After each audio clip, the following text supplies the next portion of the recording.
Yes, welcome to Bikes with Rye. Thank you for clicking on my video. Now today I am very fortunate in that a subscriber called Andy reached out to me and has offered me a test ride on his Aprilia Tuono 660. Now I've been meaning to get out on this bike. It's a machine that I'm very excited to test ride and of course feedback my thoughts and opinions to you also. Before we go and do that and I meet Andy, if at any point you enjoy this video, I would love for you to drop me a thumbs up, and also how about you stick around, support the channel and follow me on this journey, all bikes related, and subscribe.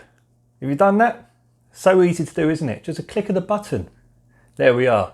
So without further ado, let's stop waffling, let me go and meet Andy and let's test ride this Tuono 660. Yes, here we have it, Andy's Tuono 660. And doesn't it look good? We're just having a conversation about it actually, and I have to say this is the first time I've seen one in person and I really do like it. I love the attention to detail. I love how you can see the header pipes. I love the fact that it's got a fairing on it even though it's a per se naked bike. Very nice. I think in the silver and red combination as well, properly nice. So there's been a few changes on this bike over standard. So we have aftermarket mirrors, tail tidy, and the rear foot pegs have been removed, and I think it completely transforms the bike. If I had this bike, that's exactly what I would do to it. So yeah, sitting on the bike, it seems very light. I'm 6 foot tall, my feet are flat footed both sides. How do we start this? Cool.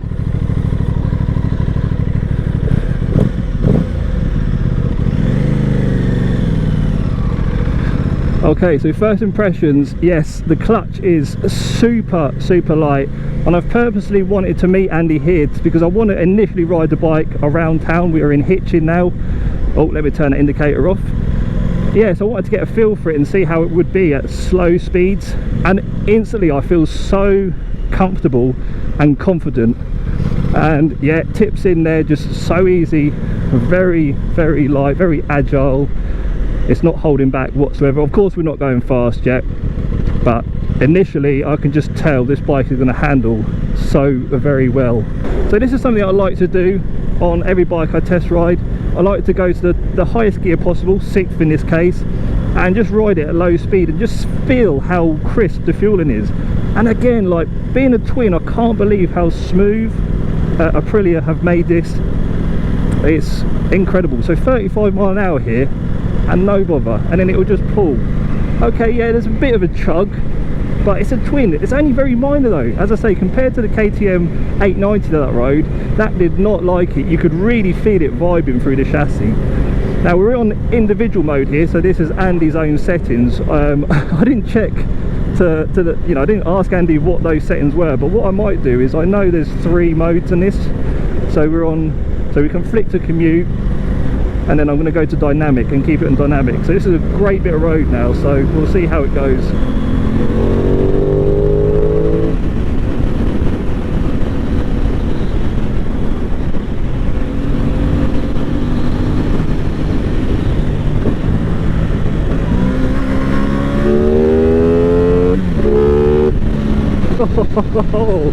I have to say, it's such a great sound for a standard bike. You can really hear the induction roar. The engine does sound very good, I have to say. You know, and there's something so important for me anyway, personally, when I look to purchase a bike, it has to have an individual, like some sort of like characteristic about it.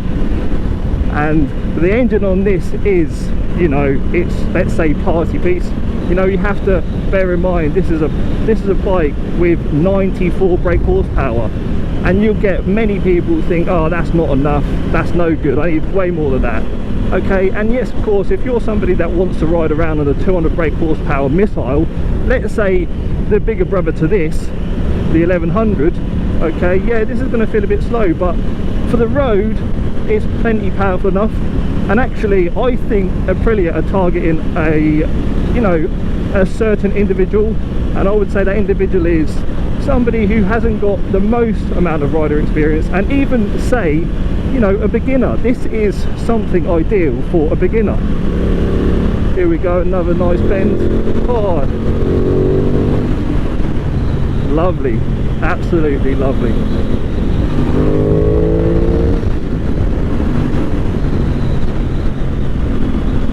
Yeah, this is a great piece of road here. I come down here very often, so I know it very well.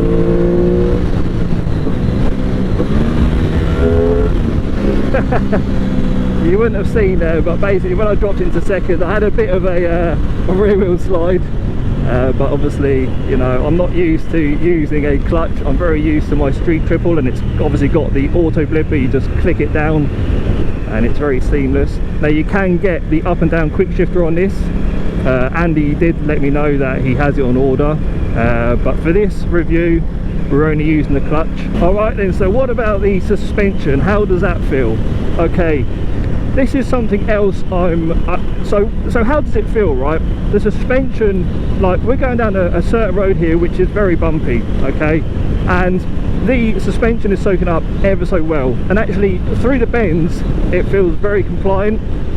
The thing is, right, the chassis, it's odd. The chassis feels very, very tight, very solid, right, in the way it feels under you, but then you've got this nice supple compression, this nice damping on the suspension. The suspension isn't rock solid. This is very good for the road. This is what you would like. Okay, this is a road bike. This has got very good road manners.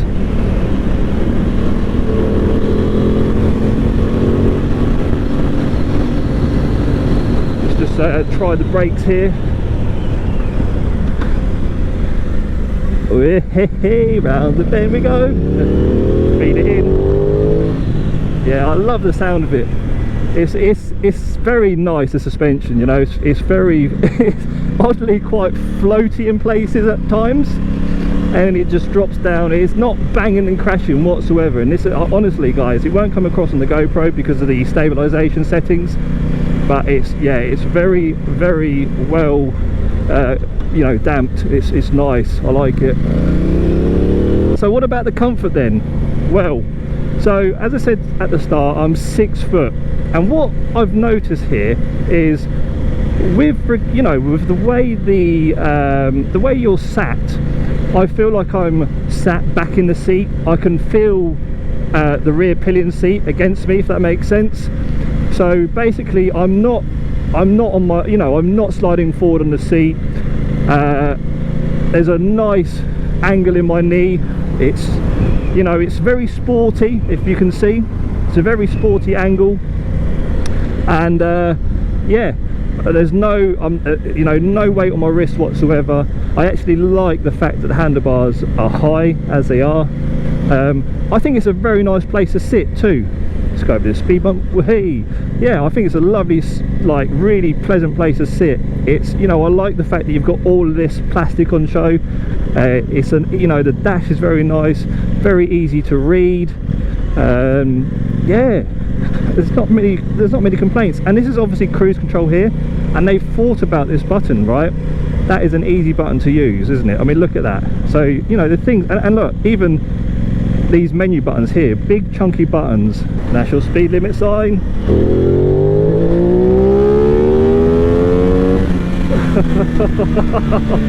So then what about the wind protection? We're sitting doing 60, and I'll be honest, with this fairing, it's making a big difference. I can feel the wind just travelling straight over the top of my helmet. Very impressive there. I mean, you know, it's a naked bike, or that riding position, but with the fairing it's not quite a naked bike, let's be honest. But I get it. I like what Aprilia have done with this. Yeah, it totally makes sense. I can't see there any problem with all of this gumph here. I think it really makes a bike look the part, and it definitely plays a part in protecting you from the wind. So yeah, very good. So, you know, if you want to travel on this, if you want to do long distance, you want to commute on it, all the rest of it. And then talking of commute, I want to try it in that riding mode. We're about to go back into the town, just nod at this guy. So I want to see how it fares in the commute setting. So instantly I can tell that the throttle has really softened up. There's quite a bit of play in it. and you know, makes sense, right? You don't want it to be choppy at slow speeds. Again, the fueling is so impressive for a twin, really is, and the clutch being so light, you know, that's, I dare I say it, I think that might be the lightest clutch I've felt on a bike. And you know, with the gearbox too, gearbox is very precise. There's no clunking. Very nice to ride around town so far, I would say. It's you know, I always expect when you jump on a twin there's loads of engine braking, but there isn't on this. Very nice indeed. Also, Andy mentioned to me about the fuel range, and you know, this is something that people are interested in. He reckons it gets like roughly 150 miles to a tank, and I'm sitting here, you know, we're only doing 40 and we're in 5th gear, and its average fuel consumption at the moment, it reckons it's doing 58 to the gallon. So you know, if you're after a bike that's a bit more frugal, and you can obviously ride this in a frugal manner, that's the beauty of it, then this is quite an attractive proposition for you, isn't it? Right then, a quick summary of the 2021 Aprilia Tuono 660. Firstly, I have to say a big thank you to Andy for lending me his bike. I couldn't imagine many people out there to offer their pride and joy to a stranger, but I appreciate Andy trusting me with his bike. And if you want to follow him, I'll leave his Instagram in the description below. Now, this bike isn't a powerhouse of performance, but what I love about it is the fact it requires you to work for it somewhat. Whilst it has adequate torque for a 600 class, this isn't a torquey bike, and that may be a surprise considering it is a twin. But in my opinion, this engine requires you to rev it, and that isn't a bad thing. The engine makes a beautiful noise when you really open it up, and it is keen to go to the red line. Though I have to say there is a noticeable flat spot through the mid-range. I also want to include that the gearbox wasn't very keen to go into neutral either. As for handling, well, it does this beautifully. A stiff chassis, supple suspension with a great riding position, and that soundtrack from the engine mean plenty of fun and ease on the right road. Though whilst the front brake has a nice progressive feel to it, I did think it lacked a little bit of stopping power overall at times. I have to mention also the bike's price. This is a pricey machine. I consider who this bike is aimed at. You see, this bike for me is a perfect beginner's bike, and at close to £10,000 in the UK, this is over £2,000 more than the likes of the MT-07. I do personally start to question its value for money when you consider other bikes in the market too. Overall, I was really impressed with the Tuono. Not only did I feel I looked the part when I was riding it, it also left a big smile on my face every time I opened it up. I know why and what Aprilia are doing with this middleweight bike. It certainly has other manufacturers watching, cue the Yamaha R7. The Tuono will fill the gap between race focused 600 Super Sports and the more sedate middleweight budget bike, so I get it and appreciate it. If you have just passed your test and have the finances, I highly recommend the Aprilia Tuono 660. Or if you're just getting back into biking or want a more road-friendly machine, this is also a middleweight you should consider. Top effort, Aprilia, well done.